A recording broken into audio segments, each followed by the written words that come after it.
일본의 수출 규제 조치에 대응하기 위해 우리 정부도 일본을 수출 우대국에서 제외하기로 결정을 했습니다. 정부의 오늘 결정 배경과 향후 한국과 일본 경제에 미칠 영향에 대해서 양기호 성공회대 교수와 함께 알아보겠습니다. 어서 오십시오. 네, 안녕하십니까? 네, 계속해서 이제 지금 일본의 수출 규제 조치 이후 교수님과 함께 이제 짚어보고 있는데 다시 좀 정리를 해보면 8월 2일에 일본 가계에서 이제 우리를 한 화이트리스트에서 빼는 결정이 나왔고 맞습니다. 사실 그 이후 지난주에 우리도 일본을 좀 빼겠다, 배제시키겠다는 얘기가 있었지만 유보하기로 했다가 다시 오늘 이 같은 결정이 나왔거든요.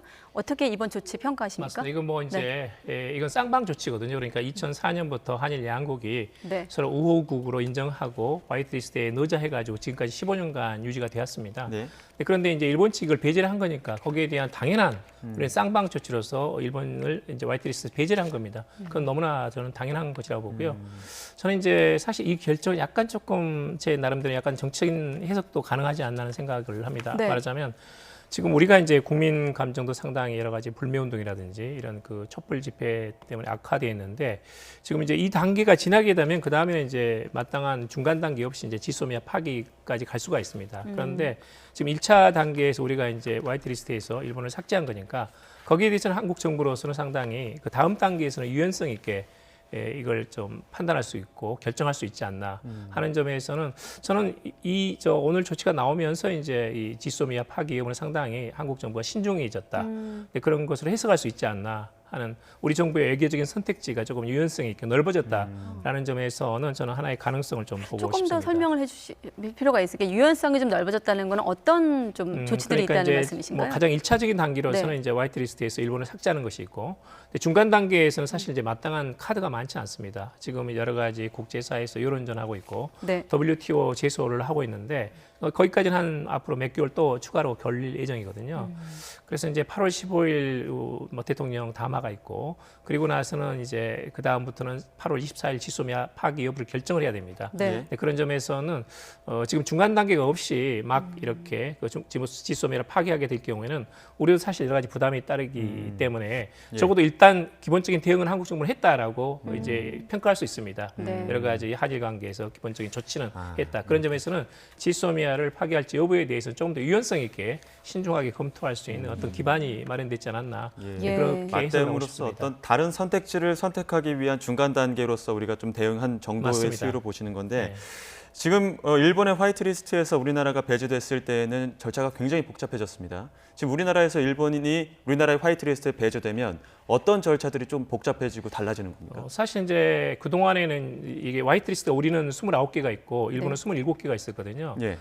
그런데 이제 일본 측에서 우리를 이제 그 A, B, C, D로 나눠가지고 B 그룹으로 이제 약간 한 단계 강등을 했거든요. 예. 우리는 지금 이제 그동안에 가, 나 이렇게 화이트리스트냐 아니냐 이렇게만 양분법으로 돼 있었는데 이번에는 가의 1, 가의 2를 만들었습니다. 그래서 네.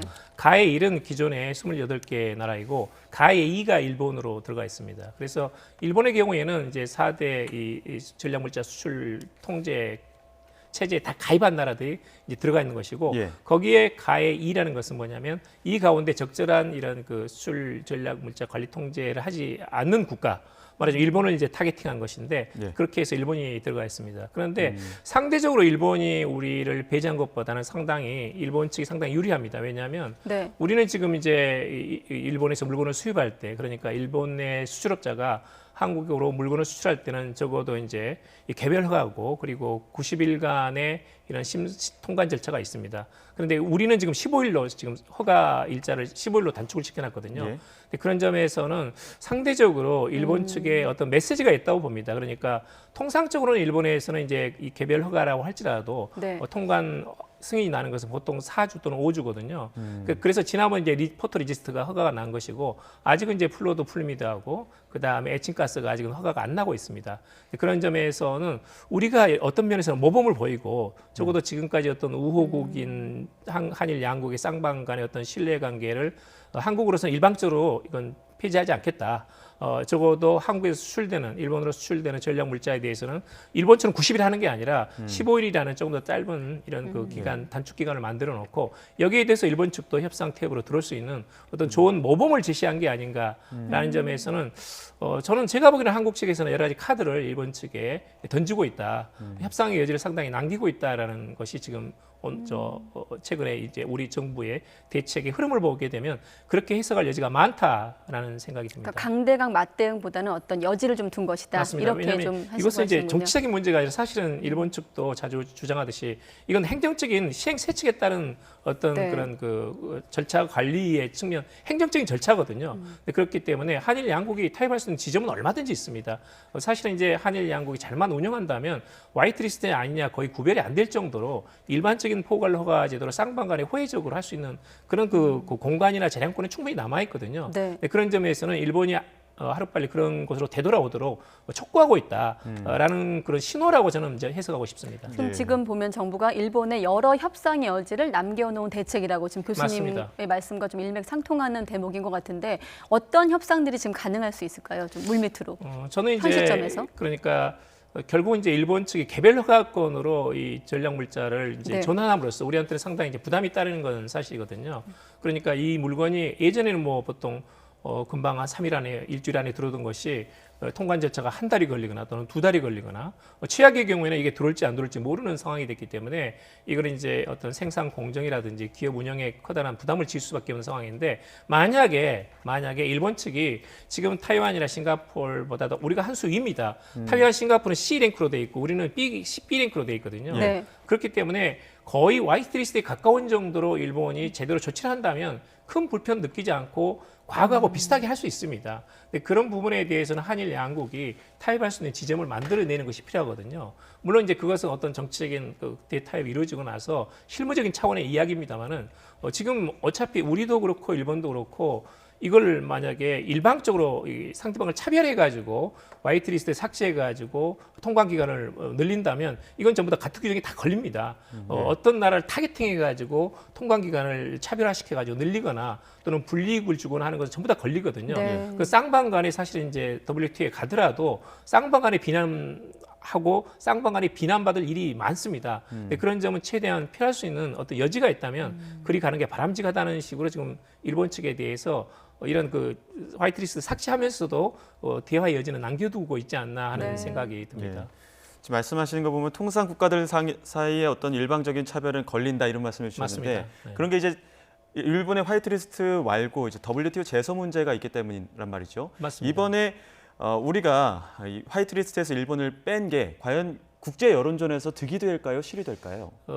아니 이것은 이제 국제 여론전 생각해서는 안 됩니다. 일단 저쪽에서 일단 우리에 대해서 삭제한 거니까 이거 쌍방 조치입니다.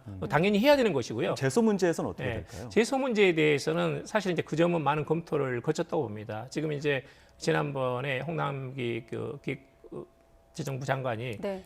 말씀을 하셨는데 말하자면 이게 할 것이다 해놓고 상당히 시간이 지금 열흘 이상 걸렸거든요. 그건 뭐냐면 우리 국내 기업들이 일본에 대해서 화이트를 삭제했을 경우에 피해를 당하는 경우가 있는가 없는가. 네. 또는 우리가 지금 WTO 제소를 추진 중인데 우리가 만약에 쌍방 맞불 조치를 함으로써 이것이 최종적인 판결에 어떤 영향을 미칠 것인가에 대해서는 상당히 면밀한 검토를 했다고 봅니다. 근데 그 점이 이미 충분히 우리가 직접적으로 불이익을 받는 것은 아니고 저쪽이 이제 선 조치를 한 다음에 여기에 대한 대응이기 때문에 결국은 판결에 우리가 부정적인 영향을 입지는 않을 것이라는 저는 판단이 섰다고 봅니다.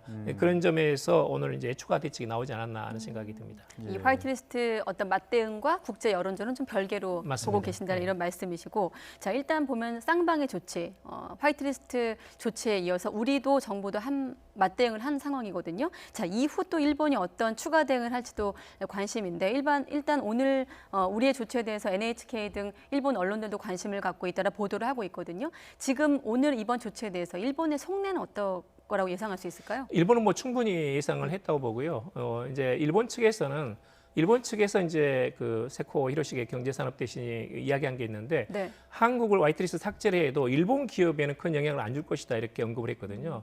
마찬가지로 이제 우리 측에서 이렇게 어차피 일본을 삭제를 해도 기본적으로 약간 비대칭성이 있습니다. 그러니까 우리가 일본에 대해서 어떤 전략 물자를 많이 갖고 있는 게 아니기 때문에 일본 측에 대해서는 이제 영향을 미치지 않는다.